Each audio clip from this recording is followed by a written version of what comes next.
Dans cette partie, il s'agissait de faire le tableau de signes d'une expression quotient, qui est ici. Alors on avait déjà vu comment faire le tableau de signes d'une expression produit. Il fallait simplement faire le tableau de signes de chaque facteur. Et bien ici c'est tout pareil, sauf que au lieu d'avoir un produit, on a un quotient. Mais je vous rappelle que la multiplication et la division c'est essentiellement la même chose, donc on va fonctionner pareil. On va faire le tableau de signes de chaque facteur, de chaque parenthèse ici, et les uns en dessous des autres, et ensuite on va faire le produit des signes. Donc le premier facteur c'était x-3. x-3, ce qu'il y a devant le x, c'est positif. Donc ça veut dire que la fonction x-3, elle est croissante. Donc ce sera d'abord négatif puis positif.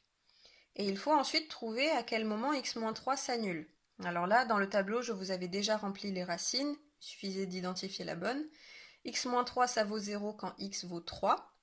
Vous pouvez vérifier. Il suffit de résoudre x-3 égale 0. Donc, en dessous du 3, on met un 0. On a dit que c'était négatif puis positif. Donc, avant le 0, on met des moins. Et après le 0, on met un plus. Deuxième facteur, 2x plus 1. 2x plus 1, ce qu'il y a devant le x, c'est positif. Donc, la fonction va être négative puis positive. La racine, quand on résout 2x plus 1 égale 0, on tombe sur moins 1 demi. Donc, en dessous du moins 1 demi, on met un 0. Négatif avant, positif après. On fait pareil pour le troisième facteur, qui est un facteur du dénominateur ici, 4x moins 1.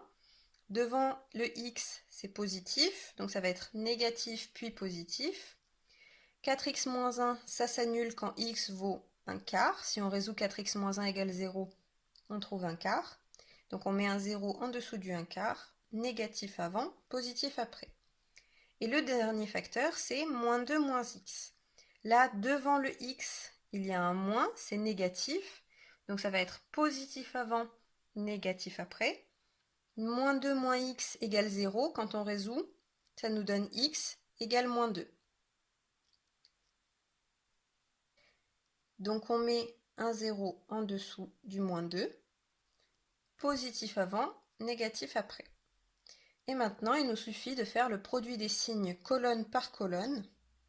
Donc dans la première colonne, on a moins par moins, ça fait plus par moins, ça fait moins, et moins par plus, ça fait moins. On a un moins. Ensuite, le moins 2. Le moins 2, c'est une valeur qui annule quelque chose au dénominateur. Ça veut dire que quand x vaut moins 2 moins x vaut 0. Mais on n'a pas le droit de diviser par 0. Donc ça veut dire que moins 2, c'est une valeur interdite. Donc les valeurs qui annulent le dénominateur, c'est des valeurs interdites. Pour ça, comme dans le tableau de variation, on met une double barre. On ne met pas un 0, on met une double barre. Ça veut dire que moins 2, on n'a pas le droit de le prendre parce que ça reviendrait à diviser par 0, on n'a pas le droit. Ensuite, deuxième colonne. Moins par moins, ça fait plus. Le deuxième moins par moins, ça fait plus. Et donc on se retrouve avec du plus par plus.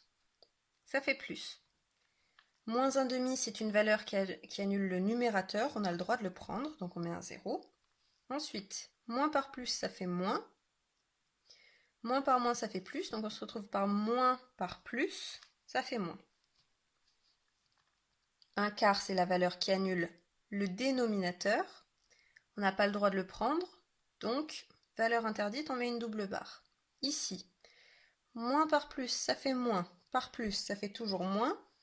Par moins, cette fois-ci, ça fait plus. Le 3, ça annule le numérateur, on a le droit de le prendre, on met un 0. Et la dernière colonne, plus par plus, ça fait plus. Par plus, ça fait toujours plus. Et par moins, ça fait moins. Et on a notre tableau de signes qui alterne moins, plus, moins, avec des doubles barres pour les valeurs interdites, les valeurs qui annulent le dénominateur, et des zéros ailleurs. La question, c'était quand est-ce que cette expression elle est strictement négative? Donc il suffit de regarder les intervalles où il y a des moins.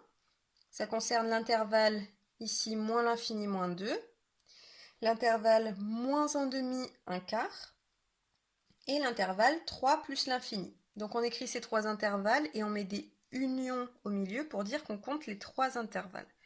On peut prendre une infinité d'intervalles et mettre des unions entre chaque. Il faut vraiment mettre le U à chaque fois. Et ici, on met des crochets ouverts de partout parce que premièrement, c'était un inférieur strict.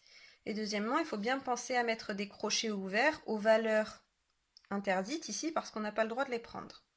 Donc ici, c'était simple, crochet ouvert de partout.